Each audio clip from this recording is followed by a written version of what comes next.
கவலை இல்லாம colour print பண்ணுங்க, அதுவும் மிக குறைஞ்ச விலையில. Epson eco tank printers. இது வெறும் ஃபேபுலஸ் இல்ல, இது டோட்டலி பிரிண்டபிளஸ்.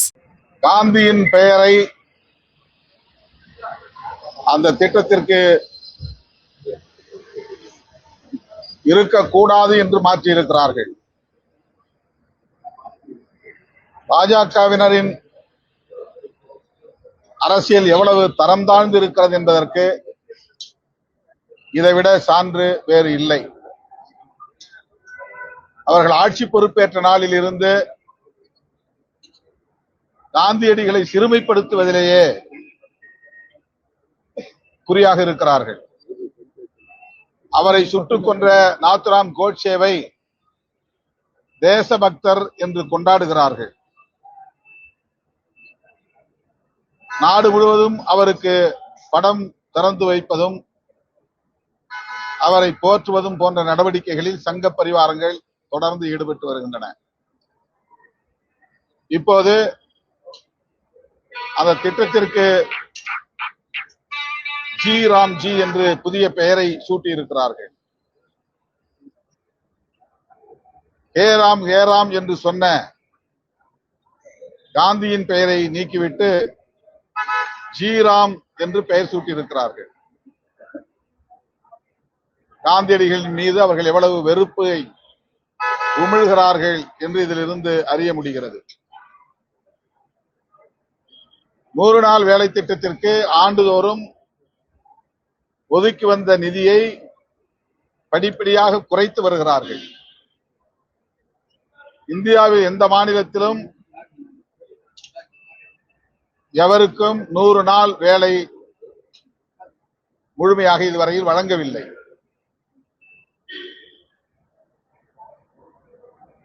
ஒருவருக்கு கூட 100 நாள் வேலை கிடைப்பதில்லை. அந்த அளவுக்கு நிதியை படிப்படியாக குறைத்து அந்த வேலை திட்டத்தையே அழித்தொழிக்க பார்க்கிறார்கள்.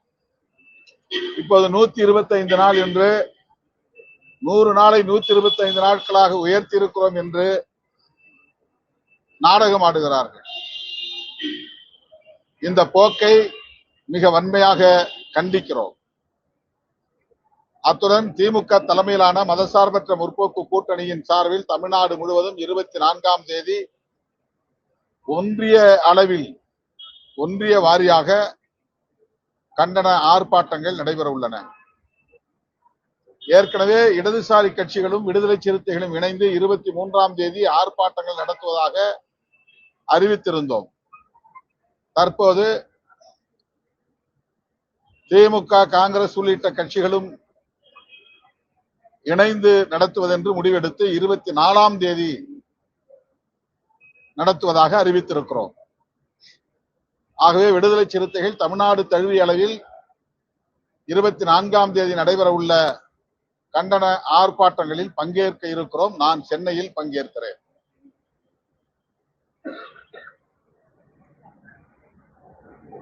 விரைவில் விடுதலை சிறுத்தைகள் கட்சியின் சார்பில் ஒரு தொகுதிக்கு ஒரு மாவட்ட செயலாளர் என்று தொகுதி மாவட்ட செயலாளர்களை அறிவிக்க இருக்கிறோம்.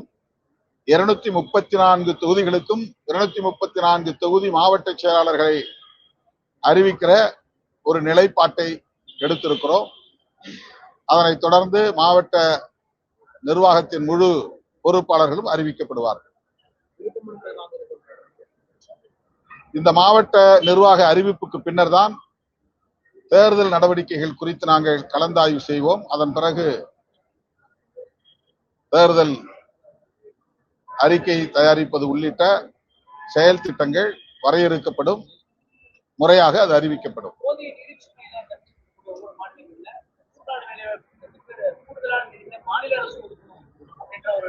ஆமா, 40% மாநில அரசுகள் இதில் பொறுப்பேற்க வேண்டும் என்று இப்போது சட்டத்தை திருத்தி இருக்கிறார்கள். இதுவும் இந்த திட்டத்தை அழித்தொழிக்க வேண்டும் என்கிற ஒரு உள்நோக்கத்தோடு அவர்கள் செய்வதாகத்தான் தெரிகிறது. அதாவது மத்திய அரசு, அந்த ஒன்றிய அரசு இந்த வேலை திட்டத்திற்கு நிதி ஒதுக்க முடியாது என்பதை மறைமுகமாக அவர்கள் உணர்த்துகிறார்கள். இந்த திட்டத்தின் மீது அந்த அளவுக்கு அவர்களுக்கு காழ்ப்புணர்வு இருக்கிறது. எல்லாவற்றையும் கார்ப்பரேட் மயமாக்கி அதானி அம்பானி இடத்தில் ஒப்படைக்க வேண்டும் என்பதுதான் அவர்களின் நோக்கம். 2 நடவடிக்கைகளை அவர்கள் தீவிரமாக மேற்கொண்டு வருகிறார்கள். ஒன்று, நாடு முழுவதும் அவர்களின் தேர்தல் அரசியலை, அதாவது சமஸ்கிருதமயமாதல், இந்துத்துவமயமாதல் என்கிற நடவடிக்கைகளில் தீவிரம் காட்டுகிறார்கள்.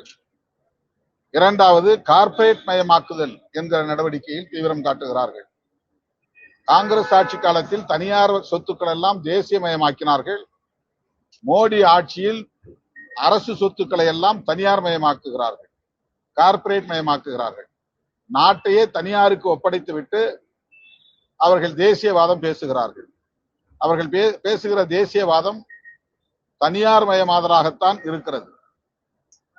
ஆனால் அதை திசை திருப்புவதற்காக மக்களிடத்திலே மத உணர்வையும் சாதி உணர்வையும் தூண்டி அதிலிருந்து மடைமாற்றம் செய்கிற முயற்சியில் ஈடுபட்டு வருகிறார்கள். தமிழ்நாட்டையும் அதற்கு குறிவைத்து காய்களை நகர்த்துகிறார்கள். திருப்பரங்குன்றத்தை ஒரு அயோத்தியாவாக மாற்றுவதற்கு முயற்சிக்கிறார்கள். மதவெறி அரசியலை இங்கே திட்டமிட்டு பரப்புகிறார்கள். அதை கண்டிக்கிற வகையில் வருகிற 22ஆம் தேதி எனது தலைமையில் மதுரையில் மாபெரும் கண்டன ஆர்ப்பாட்டம் நடைபெற உள்ளது. மத்திய அரசு இது மற்ற மாநிலங்கள் இல்லாத வரை தமிழ்நாட்டில் தான் ஒரு ஏக்கருக்கு மிக அதிக தொகை கேட்கிறாங்க. 55 லட்சம் முதல் 60 லட்சம் வரை ஒரு புகார் இருக்கு. அது சம்பந்தமா தமிழக அரசு பீகார்ல எல்லாம் இலவசம் கொடுத்திருக்காங்க. ஒரு சில மகாராஷ்டிரா போன்ற மாநிலங்கள்ல மானிய விலையில கொடுத்திருக்காங்க, குறைஞ்ச விலையில அரசாங்கம் கொடுத்திருக்காங்க. ஆமாங்க, ஆமா. திட்டம் மத்திய அரசுடைய திட்டம். ஜவுளி பூங்கா 1000 ஏக்கர் தமிழ்நாட்டில் விருதுநகர் மாவட்டத்தில் அமையுது. அதுக்கான தொகை, செலுத்தக்கூடிய தொகை ஒரு ஏக்கருக்கு அப்படின்றதையும் அது பொதுமக்களுடைய சொத்து தானே, மக்களுடைய சொத்து தானே எடுக்க போறாங்க. 1000 ஏக்கர் இல்லைங்க, அது ஏற்கனவே அலர்ட் பண்ணிட்டாங்க சார். அது இன்வெஸ்ட்மெண்ட் வரும்போது மற்ற மாநிலங்களோட தமிழ்நாடு அரசு இன்வெஸ்ட்மெண்ட் கொஞ்சம் அதிகமா கேட்கறாங்க. தொழில்துறையினர் ஜவுளி தொழில்துறையினர் தொழில் யார் தொழில் தொடங்குறாங்களோ அவங்கள்ட்ட ஆமா, ஒரு ஏக்கருக்கு அதிகமா தமிழ்நாட்டில் விலை நிர்ணயிக்கப்பட்டிருக்கு அப்படின்னு சொல்றாரு. இல்ல, அது தொழில் தொடங்கக்கூடிய முதலீட்டாளர்களுடைய கோரிக்கையாக இருந்தால் அந்த கோரிக்கைகளை மாநில அரசு பரிசீலிக்க வேண்டும். கூடுதலாக பிற மாநிலங்களோடு ஒப்பிடுகிற போது கூடுதலாக இருக்கிறது என்கிற அந்த கருத்தை நாம் புறந்தள்ளிவிட முடியாது. தொழில் முதலீட்டாளர்களை ஊக்கப்படுத்தக்கூடிய வகையிலே மாநில அரசு ஒரு நல்ல முடிவை எடுக்க வேண்டும். இது குறித்து விவரங்களை திரட்டி முதல்வரின் கவனத்திற்கு நாங்கள் கொண்டு செல்வோம். இதை நாங்கள் ஏற்கனவே சொல்லி இருக்கிறோம். எஸ்ஐஆர் மூலம் அவர்கள் நீக்க போகிற வாக்காளர்கள் யாரும் அண்டை நாட்டில் இருந்து ஊடுருவியவர்கள் அல்ல. இந்த நாட்டின் பூர்வீக குடிமக்களை வாக்காளர் பட்டியலில் இருந்து நீக்குவதற்கு என்ன காரணம் என்று தெரியவில்லை. அதாவது இவர்கள் எஸ்ஐஆரை அறிமுகப்படுத்துகிற போது சொன்ன வார்த்தை, அண்டை நாடுகளில் இருந்து இங்கே ஊடுருவி அவர்கள் ஆதார் அட்டைகளையும் வாக்காளர் அட்டைகளையும் பெறுகிறார்கள், அவர்களுக்கு வாக்களிக்கக்கூடிய உரிமையை தர முடியாது, ஆகவே வாக்குரிமையை நாம் அவர்களுக்கு வழங்கக்கூடாது என்கிற அடிப்படையில் தான் இந்த தீவிர சிறப்பு சீராய்வு திட்டத்தை நாங்கள் அறிமுகப்படுத்துகிறோம் என்று சொன்னார்கள்.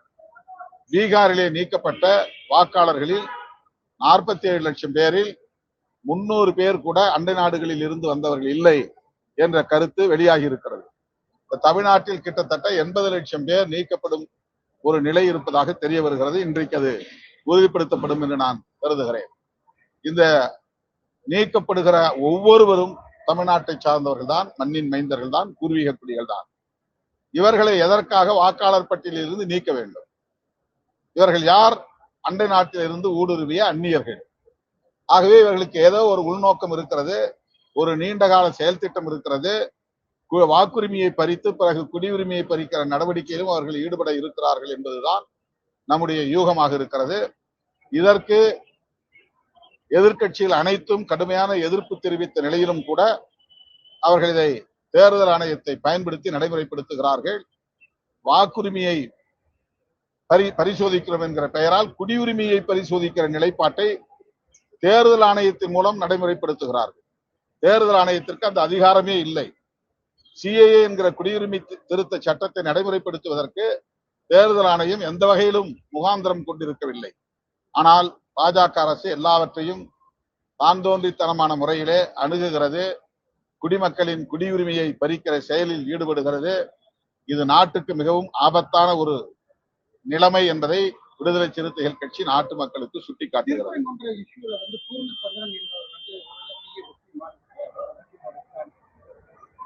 மிகவும் கவலை அளிக்கக்கூடிய ஒரு நிகழ்வு இது.